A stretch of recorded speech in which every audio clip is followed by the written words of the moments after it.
Alrighty, Benny Kiko here, and today we're going to be filling up my keyboard with some cork. The reason I chose cork is because it's pretty good at noise reduction and it also prevents vibrations from echoing throughout the case. My keyboard's been sounding a little hollow and I just wanted to dampen that just a little bit. So without any further ado, here's the before sound test.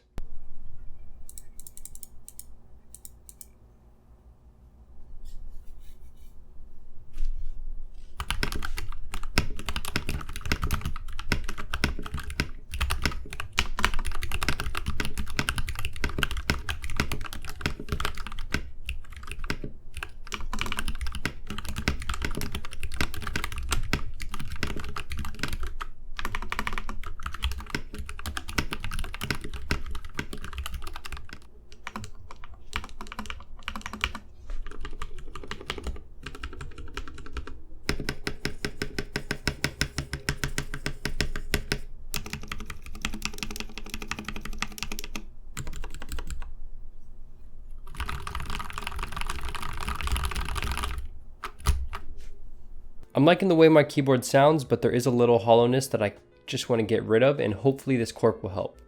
So to break into this case, the things we're going to need are my Fix-It tool set, some switch pullers for the switches, a keycap puller so we can remove all of those keycaps, an X-Acto knife to cut the cork accordingly to the size that we need, and a pair of scissors which will also help cut the cork. The cork that I chose today, I've used in a previous video as well. It's just the cork from Home Depot. It costs about $10 for this whole roll, and it's pretty easy to install and cut through. Without any further ado, we can go ahead and get into the keyboard itself. Today, I'm going to be taking apart my Vissles V84, as you probably already know. It's a great budget keyboard, and you can find videos on my channel about it. The first thing you're going to want to do is remove the outer case. From there, it's going to expose the keys a little bit better.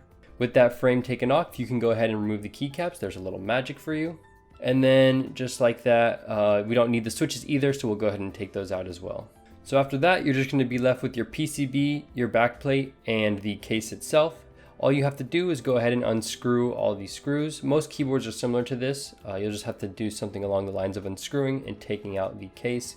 Just give it a little tug and it should come out easily. The Vissles V84 made it super easy to get into here. When you crack it open, you'll notice there will be a couple wires. These are going to be for the USB-C connection, and for this keyboard there's also going to be a battery. Not all keyboards have it. Just go ahead and unplug those, super simple. Make sure you take them off the PCB, not from the actual case itself. And just like that, your keyboard's assembled and you can go ahead and start installing the cork. Now there's a couple ways you could do this. The way that I found best is to cut out a small piece of cork and then line it up to your case, and then go ahead and make a rough sketch just to where you want to cut to make a square shape that will fit inside of the case. One thing I would suggest with the cork is wiping it off before you use it, because sometimes there's little particles that can come loose. After you cut it down to size, all you're going to have to do now is mark all the places that you're going to want to cut out. So for me in this keyboard, there's a couple places that I want to cut. The first thing is going to be where all the screws go in. Obviously, you can't screw through the cork. And then there is also a little switch on the back that switches from Bluetooth on and off. I'm going to cut out there. That's that little circle in the middle. And like I said before, just go ahead and check around the case to see if there's any places that are going to be raised up as well, because you don't want to cause too much compression, because then there will be a lot of force on your PCB, which might cause problems. After I mark them, I go ahead and just cut them out with an X-Acto knife. I use a little notebook on the back because I don't want to cut into my desk. Once I have all the general cutouts, I go back and place it on to see if there's any adjustments that I can make. And you can see here, I forgot to do the cord holes, so I had to go back, just line it up again, and then just mark where I need to go, bring it back over to the notepad and cut it open. And then you'll see here, I can go ahead and fit it through nicely. All of these screws, the cords, and the little switch on the back will fit through nicely. From here, I'd usually say you can go and add the PCB back on.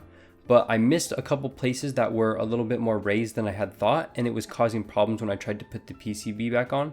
So alongside these screws, you'll notice that there's this raised ridge in the middle that adds some support. And essentially this raised ridge was pushing the cork up too high against the PCB and it wouldn't sit flushly. And along with that, there's also this little foam piece that was pushing it up. So I went back and made cutouts for those as well. Another thing I attempted to do was make this a double layered cork. Unfortunately, the space in between the PCB and the Vissles V84's case, it's a really tight squeeze, and so I couldn't fit 2 cork layers in there, only one. And there is an adhesive side to this cork, but I'm not going to take it off just because there really isn't a point. It doesn't really change anything much. But with all those cutouts in place, go ahead and try the PCB back on, and if it fits back on very nicely, you're pretty much good to go. After that, go ahead and just plug your PCB back into the case, and then just carefully place it down and make sure all of the holes line up, and make sure that it fits nicely into the case and that it's not bulging out like it was before for me. With that done, you can go ahead and start the reconstruction process. From here, I went ahead and just put in the screws. Pretty simple process. Just make sure you get all 6 in. Don't over tighten, don't under tighten. And the whole keyboard should sit pretty flush like it is now. And you'll see this button's working on the back as well. So I didn't have any problems with making my holes.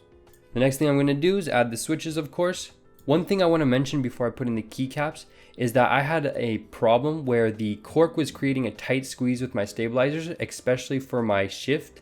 And you'll notice here that it essentially was getting caught when I was pressing the stabilizer on the little tab that you use to release it. What I did to fix it was essentially just grab my tweezers and push the little tab forward. It'll get it out of the way, and it just needed a little assistance since the keyboard was a tight squeeze in there in some areas. With that, we can put on the keycaps.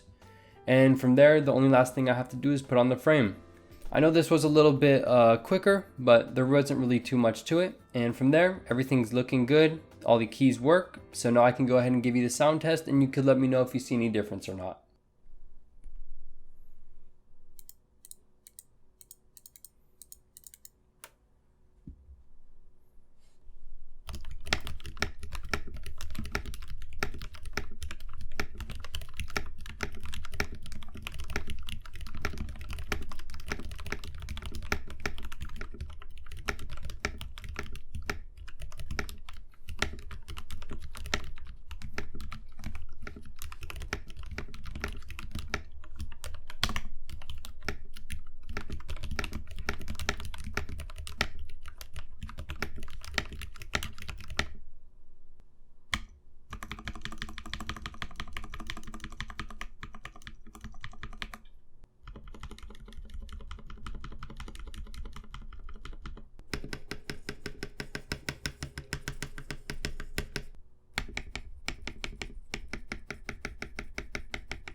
So I'm actually pretty happy with the result. The difference is not that huge, but I feel like I could definitely hear a little bit more of dampness, especially when it came to the spacebar.